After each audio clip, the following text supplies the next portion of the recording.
Hi friends, నమస్తే అండి. Welcome back to Sri Gayatri home food. ఈరోజు మన వీడియోలో మీతో షేర్ చేసుకోబోతున్న రెసిపీ నోటికి పుల్ల పుల్లని రుచితో ఎంతో టేస్టీగా ఉండేటువంటి చుక్కకూర పచ్చడి.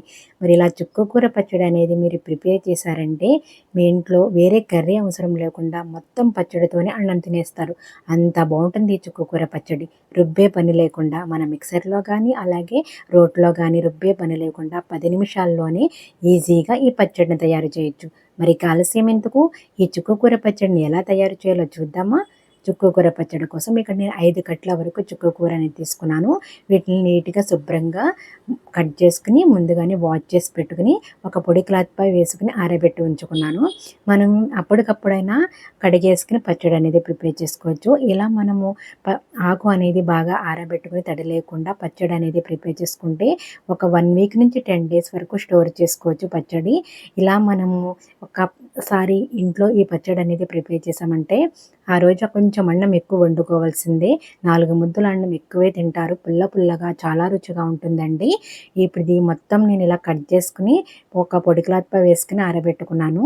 దీన్ని ఒక కప్ కొలతలతో ఇలా పర్ఫెక్ట్గా కొలుచుకుని మనం పచ్చడి ప్రిపేర్ చేసుకుంటే చాలా పర్ఫెక్ట్గా కుదురుతుంది. పచ్చడి అనేది టేస్టీగా ఉంటుంది. నేను తీసుకున్నటువంటి ఒక 5 కట్ల చుక్కకూర అనేది ఇక స్మాల్ కప్తో ఒక 4 కప్స్ వరకు అయింది. మనం ఇదే కప్ మెజర్మెంట్తో కారము అవన్నీ యాడ్ చేసుకుందాము. ఇప్పుడు చుక్కకూరని ఫ్రై చేసుకోవడానికి స్టవ్ మీద ఒక బాండీ పెట్టుకుని బాండీలో 3 నుంచి ఒక 4 టేబుల్ స్పూన్ వరకు ఆయిల్ వేసుకోండి. ఆయిల్ వేడైన తర్వాత మనము ముందుగా ప్రిపేర్ చేసుకున్నటువంటి చుక్కకూరని వేసేసుకుని ఫ్రై చేసుకోవాలి. మన చుక్కకూర అనేది కొంచెం సేపులోనే మ్యాష్ అయిపోతుంది. దీన్ని మనం మిక్సర్లో కానీ అలాగే గ్రైండర్లో కానీ దేనిలోని రోట్లో కూడా దంచలేకుండా మెత్తగా అయిపోతుంది. ఇది చుక్కకూర పుల్లగానే ఉంటుంది.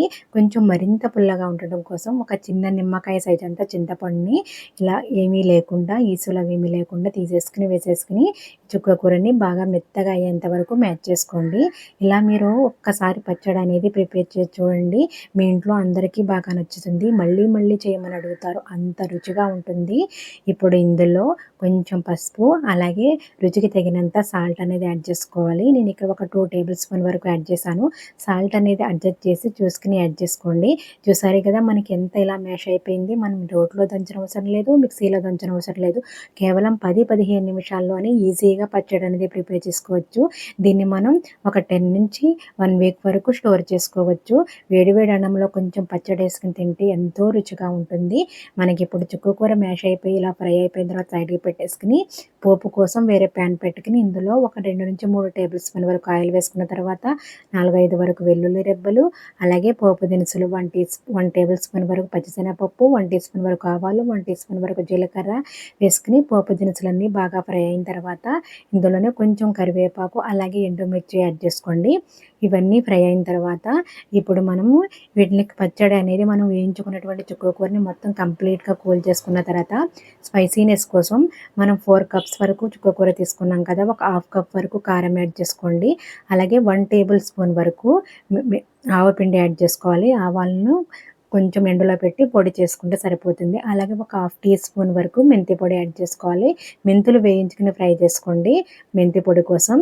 ఇవన్నీ వేసుకున్న తర్వాత మనం ముందుగా వేయించి పెట్టుకున్నటువంటి పోపు దినుసులు కూడా వేసేసుకుని బాగా మిక్స్ చేసేసుకోవాలి. ఇలా మిక్స్ చేసేసుకుంటే ఎంతో రుచిగా టేస్టీగా ఉండేటువంటి చుక్కకూర పచ్చడి అనేది రెడీ అయిపోయింది. మన నోటికి ఏమి తినాలి అనిపించలేనప్పుడు అప్పుడు పుల్ల పుల్లగా ఇలా చుక్కకూర పచ్చడి చేసుకున్నామంటే ఎంతో రుచిగా టేస్టీగా ఉంటుంది. ఎంతో రుచిగా టేస్టీగా ఉండేటువంటి ఈ చుక్కకూర పచ్చడిని ఎలా తయారు చేయాలో దాని ప్రాసెస్ ఏంటో చూసారు కదా. మరి ఈ పచ్చడిని మీరు కూడా తప్పకుండా ట్రై చేయండి. చాలా చాలా రుచిగా ఉంటుందండి. మీరు ఈ ట్రై చేసిన తర్వాత మీ ఫీడ్బ్యాక్ని కామెంట్ రూపంలో తెలియజేయండి. మరిన్ని టేస్టీ అండ్ హెల్తీ రెసిపీస్ కోసం మన Sri Gayatri home food channel అయితే తప్పకుండా సబ్స్క్రైబ్ చేసుకున్న వెంటనే పక్కనున్న బెల్ ఐకాన్ని యాక్టివేట్ చేయండి. బెల్ ఐకాన్ని యాక్టివేట్ చేయడం వల్ల నేను ఏ వీడియో పెట్టినా కానీ మీకు ముందుగానే నోటిఫికేషన్ రూపంలో చేరుతుంది. Thanks for watching.